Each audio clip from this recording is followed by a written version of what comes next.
Boa tarde a todos. Para quem não me conhece ou não esteja familiarizado com a minha voz, eu sou o professor Miquel Farias, sou farmacêutico e estou responsável por administrar as videoaulas de homeopatia a vocês. Antes de mais nada, quero ressaltar a importância dessa disciplina e peço a compreensão de todos e o esforço para entendermos um pouco sobre homeopatia. Pois bem, o tema da aula de hoje é a introdução à homeopatia. Classifiquei 4 objetivos que servirão como base para a melhor compreensão da aula de hoje. Então, antes de mais nada, copie esse objetivo ou no caderno ou em bloco de anotações, não sei, vocês escolhem, para entendermos melhor. Então, primeiro objetivo, definir a homeopatia. Segundo objetivo, nós vamos abordar o fator histórico da homeopatia. Terceiro objetivo, compreender conceitos homeopáticos, ou seja, conceitos em homeopatias que vão nos auxiliar no decorrer da disciplina e ver os fundamentos da homeopatia, em que ela se fundamenta, essa disciplina. Tudo isso nós vamos abordar nessa aula. Então, conecte-se aos seus aparelhos eletrônicos e vamos juntos entrar na homeopatia. Vamos entrar no assunto da presente aula, abordando os componentes da escrita. Logo, homeopatia é dividida em 2 componentes. Homoios, que vem do grego, que significa semelhante, mais pathos, que também vem do grego, que significa doenças. Então, logo pelos componentes da escrita, podemos deduzir que homeopatia nada mais é do que semelhante à doença. Como vocês sabem, toda doença ela apresenta um conjunto de sinais e sintomas, que eu classifico como sintomatologia. A homeopatia tende a tratar essa doença com substâncias que vão simular a sintomatologia da doença em questão, ou seja, tratar a doença por meio semelhante à própria doença. Ficou confuso, né? Mas vamos entender melhor no decorrer da aula de hoje. Antes de entrar na definição propriamente dita, é importante que vocês saibam que para a homeopatia, a maioria das substâncias que promovam algum sinal ou sintomas no organismo, elas serão utilizadas para tratar doenças, desde que essas doenças apresentem sintomas e sinais semelhantes aos da substância, ou seja, tratar a doença de forma semelhante a ela. Como eu trato a doença de forma semelhante a ela? Administrando substâncias que apresentam o mesmo sinais, os mesmos sintomas. Só que essas substâncias serão administradas ao paciente em doses mínimas.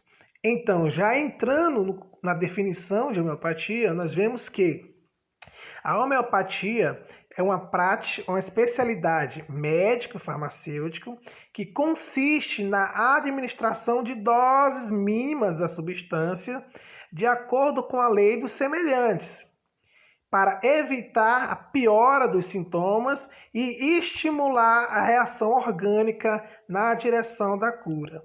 Então, podemos observar que a homeopatia é uma forma de tratamento das doenças com substâncias que apresentam os mesmos sintomas da doença. Mas só que essa substância só pode ser administrada, como eu já disse, em doses mínimas. Por que em doses mínimas, professor? Porque imagine comigo, se uma substância apresenta os mesmos sinais, os mesmos sintomas da doença, se eu administrar ela em dose normal ou até em altas doses, eu não vou estimular a reação orgânica na direção da cura. Eu vou fazer o quê? Eu vou potencializar a doença. Por isso que eu administro na homeopatia doses mínimas da substância. Essas doses mínimas vai impedir a piora dos sintomas e vai estimular a reação orgânica, ou seja, estimulando na direção da cura. Continuando, a homeopatia é baseada no princípio da similitude, apoiada na observação experimental de que toda substância capaz de provocar determinados sintomas no indivíduo saudável é capaz de curar, desde que em doses adequadas, ou seja, toda substância que apresente um sintoma. Como eu sei que essa substância vai apresentar um sintoma, professor? Experimentando no indivíduo saudável. Se esse indivíduo está saudável, livre de doenças ou de qualquer sinais e sintomas, a partir do momento que eu administrar uma substância, eu vou poder observar quais são os sinais e os sintomas dessa substância. E se essa substância apresenta sinais e sintomas, na homeopatia ela é capaz de curar. Por quê? São esses sinais e esses sintomas que vão se integrar no princípio da similitude, ou seja, no princípio que vou curar a doença de forma similar à própria doença, ok? Na abordagem histórica, podemos observar que o grande anunciante da prática homeopática foi Hipócrates. Há cerca de 2.500 anos atrás, ele já conseguia relacionar a natureza com a harmonia de cada indivíduo. E é essa harmonia de cada indivíduo que, para a homeopatia, que também segue o princípio do vitalismo. O que é o vitalismo, professor? O vitalismo acredita que cada indivíduo ele apresenta uma força vital. Essa força vital ela atua no organismo, auxiliando na homeostase. E o que seria a homeostase? Nada mais é do que o equilíbrio interno do organismo. A partir do momento que essa força vital ela é afetada de alguma forma, esse organismo tende a ficar doente. Esse é o princípio do vitalismo. Apesar de Hipócrates ter sido o grande anunciante da prática homeopática, ela só foi evidenciada em 1790 por um médico alemão por nome Samuel Hahnemann, que posteriormente ficou conhecido como o pai da homeopatia. Ele ficou indignado ao traduzir uma matéria médica onde dizia que a quina, uma substância natural, ela tinha eficiência terapêutica sobre o estômago de pacientes acometidos pela malária. Mas ele percebeu que a quina ela apresentava os mesmos sintomas da malária. Professor, como foi que ele percebeu que a quina apresentava os mesmos sintomas da malária? Experimentando em si mesmo, ou seja, ele pegou a quina, a substância, lógico, em doses adequadas, ou seja, doses mínimas, ele reduziu a dosagem e experimentou em si mesmo. E ele viu que ele começou a apresentar os mesmos sintomas da malária. E, não satisfeito, ele começou a experimentar nos seus próprios familiares também. E viu também que apresentavam o mesmo sintoma da malária. Ou seja, a quina, ela tratava a malária de forma semelhante à própria doença, a sintomatologia da doença. Então, surgiu a grande prática homeopática, que é tratar a doença de forma similar à própria doença. Então, no Brasil, foi introduzido em 1840 pelo médico francês Benoit Mouret, que trazia as TMs. Professor, o que são TMs? Olha assim, eu marquei no slide. TM é tintura mãe, tá bom? Nós vamos abordar melhor em conceitos. Então, as TMs eram trazidas da Europa e produzidas pelos próprios médicos que manipulavam, ou seja, os próprios médicos manipulavam as formas farmacêuticas homeopáticas. Mas, em 1881, a Escola Homeopática Brasileira, por pressão dos farmacêuticos, aprovou a separação da prática médica da farmacêutica.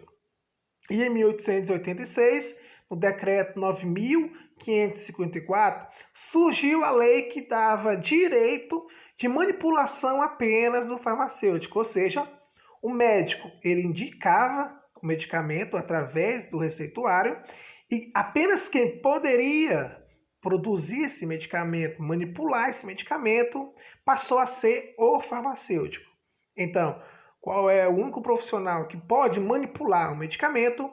É o farmacêutico. Então, vamos abordar agora os conceitos homeopáticos. São esses conceitos que nos auxiliarão na melhor compreensão da disciplina, no decorrer da disciplina. Então, patogenesias é um conjunto de sintomas apresentado por um indivíduo sadio e sensível durante a experimentação de uma droga. Vocês se lembram lá no fator histórico que Hahnemann ele experimentou a quina em si mesmo. Ele observou que a quina apresentava sintomas. E esses sintomas é classificado como patogenesias, ok? Alopatia. O que seria alopatia? Usam-se, é uma prática médica, ok? Médico farmacêutico também, que trata a doença de forma contrária à doença. A homeopatia trata a doença de forma semelhante à doença. A alopatia vai tratar de forma contrária à doença. Então, usa-se remédios de ação diferente da doença que precisa ser tratada. Homeopatia, forma semelhante. Alopatia, forma diferente, ok? E isopatia. Iso vem de igualdade. Patia vem de doença. Então, usa o mesmo fator que é a causa da doença. Por exemplo, nós temos as vacinas e o soro. Então, os soros, alguns soros. Então, dá para entender que existem normalmente 3 princípios: homeopatia, alopatia e isopatia. São esses princípios que são utilizados para tratar as doenças, ok? Então, dinamização, que seria dinamização, processos de diluição, sucções ou triturações sucessivas do PA. Professor, o que é PA? Se lembra lá em farmacotécnica? PA é princípio ativo. E do VI. Professor, o que é VI? Veículo. Lembre-se lá da farmacotécnica, ok? Ano passado. Então, dinamizações nada mais é do que processos de diluições sucessivas. Diluições, sucções e triturações sucessivas do princípio ativo e também do veículo. Escala. Professor, o que é escala? Existe o processo de dinamização, que é o quê? Diluições sucessivas. A escala vai determinar o quanto esse princípio ativo será diluído, a proporção de diluição existente entre o princípio ativo e o veículo. Em termos mais técnicos, a escala é a proporção entre o veículo e o princípio ativo, usado nas preparações das dinamizações. As formas farmacêuticas derivadas são preparadas segundo as escalas centesimal, que é conhecido como CH, decimal, DH, e 50 milesimal, LM. Separadamente, o CH, como eu disse para vocês, é uma escala que determina o quanto será diluído, o quanto desse princípio ativo será diluído no veículo. Então, CH, vocês lembram que é a centesimal, representa que o princípio ativo será diluído na proporção de 1 para 100, ou seja, vai ter uma parte de princípio ativo e 99 partes do veículo, totalizando 100 partes, ou seja, centesimal. A DH é a decimal, que representa a proporção de 1 para 10, ou seja, uma parte do princípio ativo será diluída em 9 partes do veículo, totalizando 10 partes. Por isso que vem decimal. E a milesimal é preparada na proporção de 1 para 50 mil, ou seja, de 1 para o princípio ativo e 49.999 do veículo. Essas são as escalas. Medicamento homeopático é a forma farmacêutica de dispensação ministrada segundo o princípio da semelhança, com objetivo curativo ou preventivo. Na definição de medicamento, vocês já abordaram na disciplina de farmacotécnica, é um produto tecnicamente obtido, ou seja, obtido através de técnicas. Para a homeopatia, só se acrescenta o termo homeopático, que são medicamentos altamente diluídos, ok? Que segue o princípio da semelhança. Medicamento composto é preparado de componente único, mais o princípio ativo, então ele é mais complexo. Sempre tem, além do princípio ativo, tem outros componentes. Já o medicamento de componente único é preparado a partir de um só princípio ativo. Tintura-mãe, como nós já abordamos no fator histórico, tintura-mãe é a forma farmacêutica líquida que origina as diferentes formas e diluições de medicamentos homeopáticos, ou seja, ela dá origem ao medicamento homeopático. É de onde se produz o medicamento homeopático, sendo preparada por extrações de substâncias vegetais ou animais, tá bom? Dissolvidos ou extraídos por maceração ou percolação numa solução hidroalcoólica. Agora, maceração e percolação são processos de extrações que vocês abordaram na disciplina de fitoterapia, ano passado. Insumo ativo. Insumo ativo seria o mesmo que princípio ativo. É o responsável pela ação do medicamento. Insumo ativo, princípio ativo, tintura-mãe, triturações-mãe. Ou seja,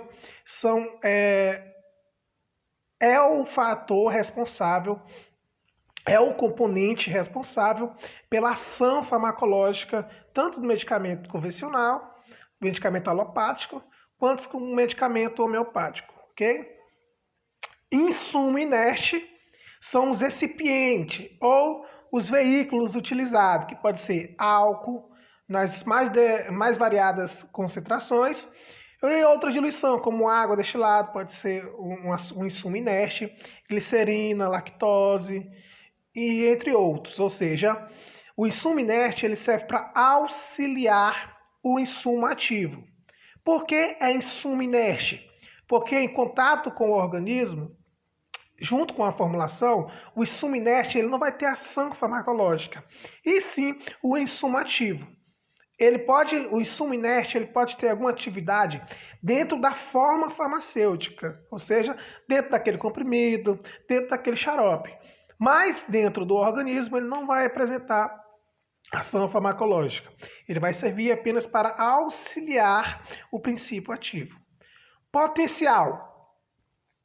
O potencial, olha aqui, é a energia adquirida pelo medicamento após a dinamização.